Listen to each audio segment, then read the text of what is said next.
You probably found this video because you were in a relationship with a narcissist that abruptly ended. Everything appeared to be going okay. I mean, it wasn't perfect, but your relationship didn't seem any more strained than anyone else's. But just as quickly as they came into your life and swept you off your feet, they were gone. You've been discarded. You haven't even had the opportunity to really grasp what's happened. You can't stop thinking about them. Why can't you stop thinking about them? Well, if that's you, in this video, we're going to be discussing why you can't stop thinking about your narcissistic ex after they've discarded you. So, how do you stop thinking about the narcissist after the discard?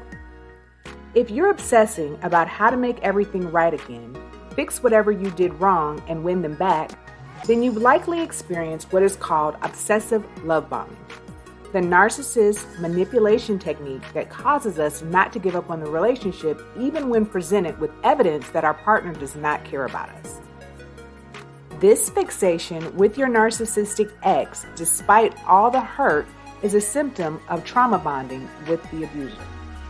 Once we are hooked on a narcissist, it is difficult to stay away even after we learn about their true nature and start detaching emotionally from them. We feel drawn back in by their intermittent affection, promises to change, and demonstrations of remorse, even if it isn't sincere. It is as if we cannot live without them.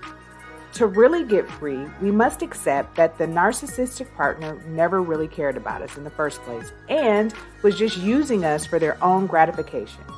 When they get what they want out of the relationship, adoration, sex, a listening ear, or when they get tired of us, they discard us and move on to someone new.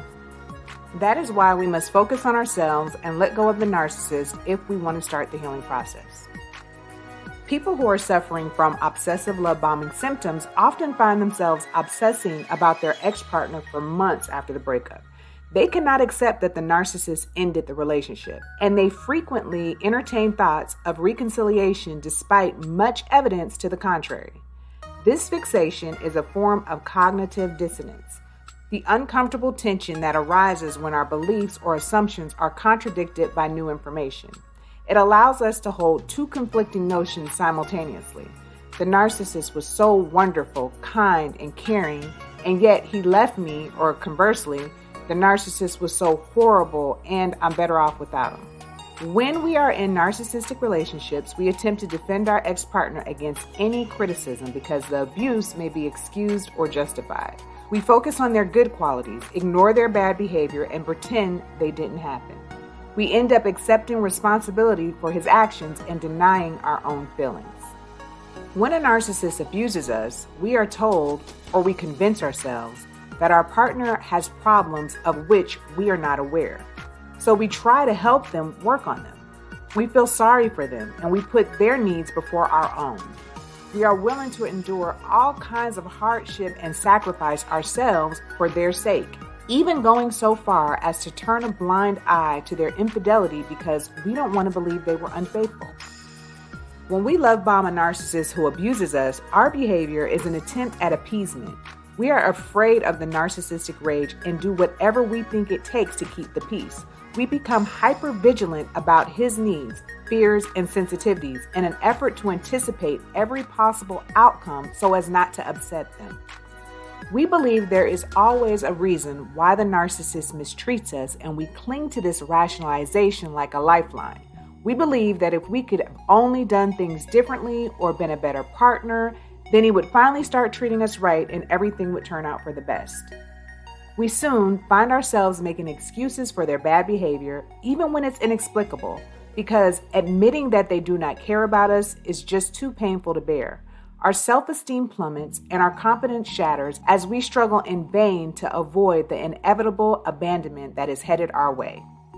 We are unable to detach because we feel ashamed of what has happened, especially if we have children with our narcissistic partner. Narcissistic abuse often involves public humiliation. We have a strong urge to make things right again and get back together. We may even enter into another abusive relationship with the narcissist in a misguided attempt to heal our pain and make sense of what happened. This new relationship triggers the same obsessive symptoms because we still have unresolved feelings for the ex-partner. Some narcissists pretend to commit to you, but they will never give you their heart and soul. They are only in the relationship to serve their own agenda. Such a partner is not capable of authentic intimacy, and they cannot love you the way you need to be loved. Don't waste your time trying to rescue such a relationship because it was doomed from the very start. The narcissist only feigned interest in order to get what he or she wanted: sex, companionship, social status, and/or financial gain. False love is abuse. We can only truly love someone who gives us back our own feelings of self-worth, nutrients, and affection, not the constant invalidation, punishment, and neglect that we receive from a narcissist. We have to heal in order to love. This does not mean we have to take back a narcissist who treated us badly. If they were abusive to us, they will probably be just as cruel and disdainful in any future relationship they engage in.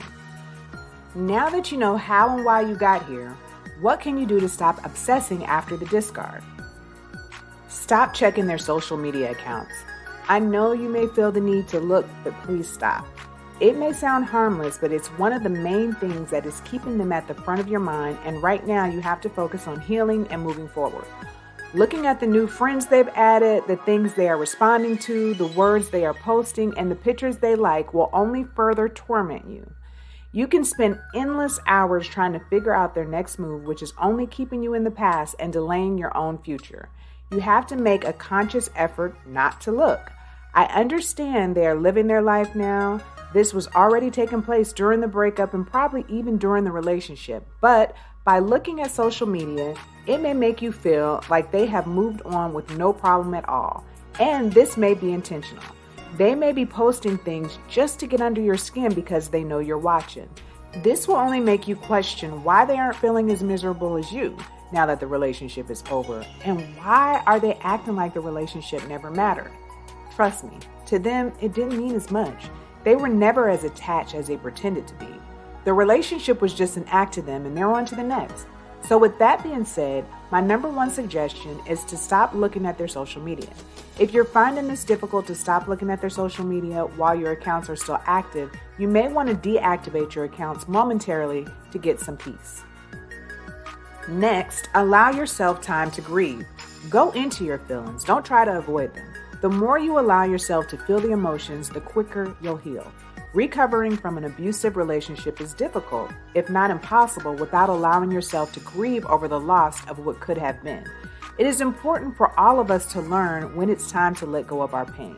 Whether these painful emotions are coming from grief, loss, abuse, betrayal, or any other hurtful event, we need to learn when it's time to release the pain of what has happened and move on with life.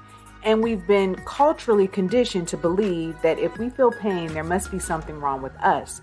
We become trained into believing that if we feel pain, it's because we're weak, that somehow others are better than us because they can withstand and handle things that cause us pain. Recovering from an abusive relationship is often a long process of learning when to let go of our pain and how to deal with it in healthy ways. And we need to be kind and gentle with ourselves while learning these things. When you feel as though there's no hope, understand that the sun is still shining. It's just behind a big dark cloud right at this moment. The darkness will pass and the sun will shine again. Know that by allowing yourself to grieve, you are giving yourself permission to feel, to hurt, and that you're human. It's okay to cry. Even if you feel you have no more tears left, it's okay to allow your emotions of anger, resentment, sadness, or regret to overwhelm you for a little while longer, as long as you know they will pass in time. Next, put the responsibility of the relationship back where it belongs. When a relationship abruptly ends, we start thinking that everything we could have done to change the outcome. And it's true, there are always things we could have done better. But we also sometimes accept blame for things that we are not responsible for. A relationship with a narcissist usually always ends the same. Don't accept the blame for the things outside of your control. How they treated you actually says more about them than it does about you. Stop blaming yourself for their actions. They make their own decisions based on their own misguided value system.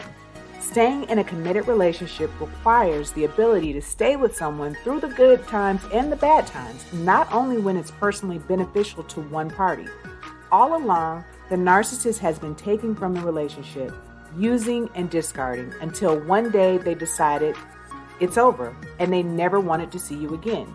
It can leave you with a lot of room for thinking, what if I had done this or that, or what if I had just left him sooner? There are probably many things that you could have done differently, but there are also situations where the narcissist only did what he or she knew would work over and over again. They are master manipulators. Don't let the narcissist make you feel inadequate. Narcissists do not feel guilt, so they will never take responsibility for their actions. This means that whatever happens in your relationship, the narcissist will put 100% of the blame on you. Just because they say it's so does not make it so. It does not make them correct. The relationship would have ended regardless of what you did or did not do. You have to continue to move on and educate yourself about the patterns of narcissism. It will help you to continue to heal and recognize these patterns in other relationships so that you can proceed with caution. If you enjoyed this video, please make sure to like and subscribe and check out some of the other videos below related to this topic. And now to the next video.